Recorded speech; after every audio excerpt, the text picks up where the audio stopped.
Mëngjes të gjithëve. E diela dita e Zotit. Dita e diel nuk është si gjithë ditë tjetër. Nuk është thjesht fundjavë dhe as vetëm pushim nga puna. E diela është dita e Zotit. Dita e ngjalljes, dita e dritës dhe e shpresës. Është dita kur kisha i thërret fëmijët e saj të mblidhen, jo për zakon, por për takim me vetë Perëndin. Në këtë ditë ne kujtojmë se Krishti u ngrit nga të vdekurit dhe mundi vdekjen. Prandaj diela është ditë gëzimi shpirtëror, ditë falënderimi dhe ditë jete. Kush e nderon ditën e Zotit, i kujton vetes se jeta nuk është vetëm mbi tokë, por edhe në qiell. Nuk është vetëm për kohësi, por edhe për jetësi. Në zemër të ditës së diel qëndron liturgjia hyjnore. Ajo nuk është thjesht një lutje mes shumë lutjesh. Liturgjia hyjnore është vepra më e madhe që kryhet mbi tokë, sepse në të qielli zbret në tokë dhe toka ngrihet drejt qiellit. Në liturgji, Perëndia na flet, na ushqen dhe na bashkon. Në këtë shërbes të shenjtë, nuk jemi vetëm ne që qëndrojmë fizikisht në kish.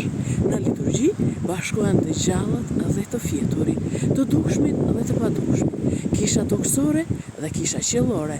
Engjëjt bashk luten me ne.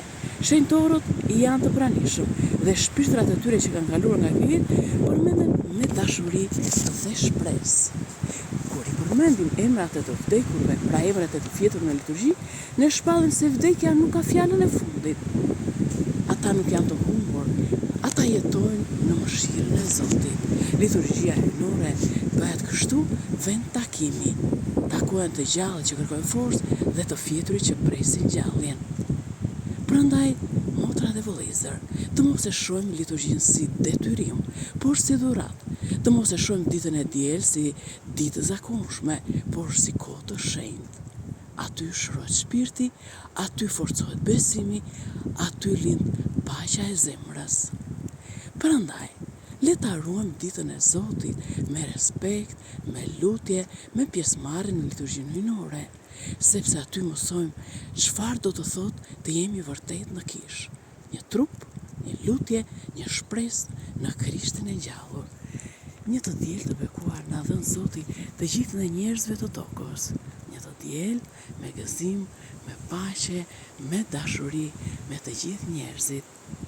Një të diel ku trupi pushon dhe zemra ngazëllohet. Le ta lavdërojmë Zotin në këtë ditë të diel. Dita e diel është quajtur dita e Zotit. Le ta gëzojmë këtë ditë të diel duke shkuar në kish.